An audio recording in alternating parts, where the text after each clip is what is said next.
Hey guys, I'm Dimension Jump and today I'll be doing my top 5 least favourite Legend of Zelda Dungeons. Now, I think if anyone who has played a Zelda game knows that one of its most well-known parts of it is the dungeons. And and dungeons can come in all various different qualities of experience because you've got dungeons that are really quite memorable, like Hyrule Castle and stuff like that, and you've got other ones that people might not like, or in terms of how they are seen and how they're played and stuff like that. So yeah, in this video I'm beginning over some of my least favorite ones, and when it comes to the series. So yeah, so for number 5 is the Temple of the Ocean King.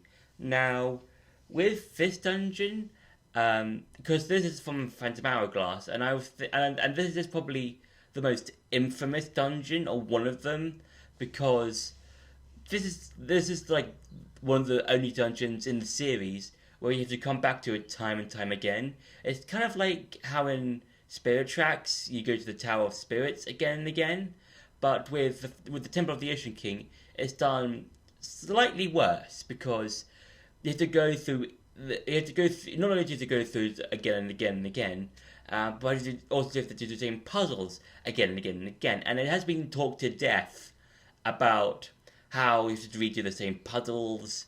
There's sort of a halfway checkpoint that you can get, but and I'm not going to try and get into too much depth about the Temple of the Ocean King because it has been talked about to death probably at this point. So I'll try and keep this short. So Temple of the Ocean King, there are some parts to enjoy. I do enjoy some of the puzzles that you can do in there. Like I do like how you have these giant gems things, and I think it's around the part where you get one of the last sea charts. I don't 100% remember which floor it's on though, but it's like put all the gems in a specific way. But if you want to progress even further, there's like a unique sequence you can do it in.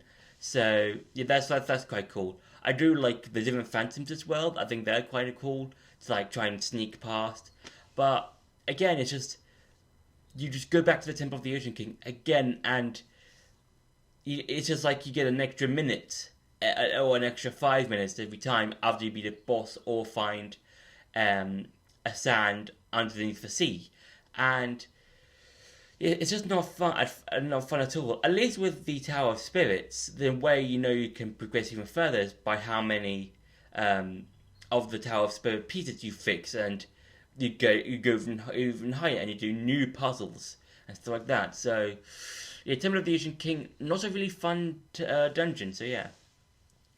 For number 4 is the Lakebed Temple from Twilight Princess. Now, this dungeon is I'm not a huge fan of, mainly because of I think it's mainly because of the main room that you constantly go back to, because it's kind of like how in Ocarina of Time, where when it comes to that dungeon's water temple, you've got that giant column in the main part of the dungeon where it's trying to go to the different levels by raising the water flow and stuff like that. So yeah, but with the Lakebed Temple, you've got it's something similar, but where instead of just this giant column thing, you've got stairs, and you can move the stairs into any which direction, which is an interesting idea because this means you can because you want to try and raise the water to where the boss to the boss room, and it's kind of similar to the water temple in Ocarina of Time, but with the Lakebed Temple, I would say it's even more confusing because I don't because like I remember from playing the temple, it's just I would get confused a lot of the time. Like, okay, I've just come out from this door, but let's try another door. Did I come from there, or did I already go through that door, or did I already do that part of the dungeon? It's just I would say it's a lot more confusing than other temples. Like when it comes to like difficulty, because because like I know I'm bringing back to the water temple, but at least with that dungeon, in the 3DS remake, at least with that one, it was a lot more easy to know which water level has been risen because of the different symbols or the different pictures that showed you, okay, you're going to level it up to the third one or lower it to the bottom or stuff like that. So at least with that one, it's a lot more easier to try and navigate. With the Lakebird Temple, not a huge fan of. I think if if it had a bit more time to go through, like to be made, maybe it could have been a whole lot better. But yeah. For number 3 is the Spirit Temple from Tears of the Kingdom. Now, with this temple, this is pretty much the last temple or dungeon area that you'll probably go to in the game, because it's the last temple, and this is like one of those surprise twist temples because of everything that's revolved around it, because of Minoru and stuff like that, and you find out that Minoru is the last sage that you have to find. And when it comes to the temple itself, you basically go to the depths, and one of the cool things about this temple is that it's one of the only temples to be in the depths. I think the other one is the Fire Temple. And yeah, and you basically take Minoru from the mining facility, or where you find that giant robot body, and from there to the Spirit Temple. And that's an interesting idea to get to the temple, but as a whole, it's just like it's not. It is an interesting idea. Because like when you get to the dungeon itself, it's just one room, and then you find the boss, and that's pretty much it. And I get where the game was going with this, right? With the dungeon mainly being the other place where you found Minoru's robot body, but I think when it came to the main dungeon itself, I think one of the ways it could have been improved a bit is not by re-changing the entire thing, but like, oh, start from the ground up, let's add a whole lot of rooms, let's have multiple floors, and let's have a boss at the end. Not like the other dungeons in the game. I would say just add 2 to 3 rooms, but they're all blocked off, and the only way to progress or to get through them, and on the other side are like the different robot Zonai devices, like the rocket, the cannon, that kind of thing. It's by how many poses you have, because I feel like at least that would have been a lot more cool and a lot more interesting, because the Spirit Temple is in the depths, and one of the main things you find in the depths are the pose. So maybe that could have been a whole lot better, but it's just one room area, and it's just you fight the Seas Construct, which is an interesting boss. It's a fun boss. So yeah, maybe if it had been like given a bit more time, maybe if it was given a bit more time, it could have been a whole lot better. So yeah.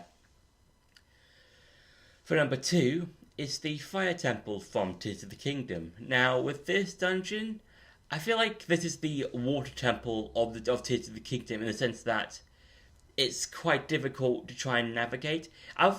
Because of like all the different areas you can go to. Like, okay, you can go in this direction, but coming back from another direction, did I go another way? It's on that kind of level of confusing. That's what I'm trying to say. And the Fire Temple, it's fun, it's interesting. I just think it's a bit confusing when it comes to the other dungeons in the game, because at least with something like the Water Temple, I at least know where I'm going and how to figure out a puzzle. With the Fire Temple, it's just, oh, let's just go in a random direction and see if I can find one of the bells to unlock the boss room and stuff like that. So yeah, and I think one of the easier ways to try and navigate through the dungeon is probably using the rocket Zonite device, because that's somewhat easy, because you're just going to the different floors and just trying to find out where to find the different things and stuff like that. So yeah, but it's an interesting dungeon. Again, this is like with the Spirit Temple, a dungeon in the depths, and that's such a cool idea, just in this huge cavern area where a dungeon is, and that's all quite cool. So yeah. And for number 1 is the Wind Temple from the Wind Waker. Now, with this dungeon, I think one of the main reasons I'm not 100%, I'm not really a huge fan of this dungeon is mainly because of, again, like with the Lakewood Temple, is the main room that you go to, and the main room in the Wind Temple is a giant room, and it's got this massive fan underneath on the floor on the floor, and it can help you go from different well, basically go to different areas of the dungeon, and I think that's where the temple is basically not. I'm not a huge fan of it because of that main room, because you can go to like different rooms, and again, like with the Lakewood Temple and again the Water Temple, after you've been to a particular area, you might get confused on where you might be. Like, okay, I've just been to this area, but did I go to another area to find any other stuff like a chest or the way to the mini boss area or something like that? And the Wind Temple is something similar like that, like because it's just okay. Have I been to this area? Okay, I've been to that area now, but did I go to another area that I might not have explored yet? And it's just like one of those things where it's like, okay, I've been here, there, and everywhere. Where do I go now? And you realize, oh, there's a chest high up on the top part of the dungeon where the fan is, and I just have to use the iron boots and the hook shot to take down one of those two statue things. Oh look, it's the boss key now. I can now go to the boss room, which is on the other side of where I am right now. And it's just one of those things where it just gets confusing on like multiple revisits and stuff like that when it comes to like replaying the game and stuff like that. So yeah, Mulgera though is a cool boss. I do enjoy the boss and the theme, but when it comes to like when it plays, but as a temple overall, it's just very very very confusing. So yeah. So that's been my top 5 least favourite Legend of Zelda dungeons. I hope you enjoyed this video. Don't forget to like, share and subscribe, and I'll see you in the next video.